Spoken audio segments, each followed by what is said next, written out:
A lot of people from Ukraine migrated into Warsaw. It's a big space, you can find housing there. Kids started coming to our school, I don't know, 2 days after the Russian aggression. I knew that that's exactly why I came to school. I came to school to work with those children. So when they started arriving, I volunteered. I told my principal that I can and I want to do this. It was a class of 25 kids displaced because of the war. They were aged from 11 to 16. For me, most important that they are still children, that the migration doesn't make them any different than my normal children in the classrooms. They are just speaking different language and they have this trauma or just this experience of movement. So I think that's two different things. So one, they see children with migration background as a challenge.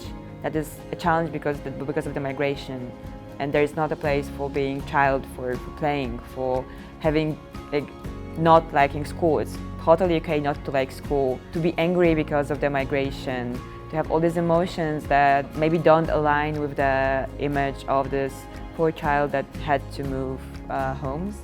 And then that's everything that the kid takes from home. It doesn't end when they cross the border. And it's very important to look as a child as a whole. Doesn't matter what the first language is. I'm Kasia. I'm 2023 Teach for Poland alumni. I work for Teach for Poland as a tutor of teachers that work in diverse classrooms. They work with Ukrainians, Belarusians in their classrooms. They are both Polish teachers and Ukrainian assistants. And we have a program for them, and I work individually with them to ensure that they have support they need. So I'm doing my PhD. The last 2 years weren't easy while doing that because I had my kids and I had my school. I researched how children acquire language in school, so what language they need to achieve academic success in school. It doesn't matter if the kids themselves migrated or they're just born in a migrant family. We have to ensure that they will have quality education because they will be a part of our community.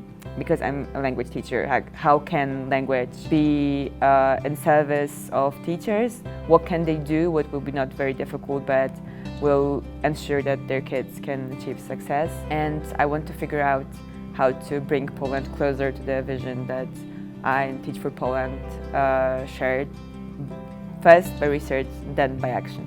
When a child comes to school, migrant child, displaced child, refugee child, I want the school to be ready for that.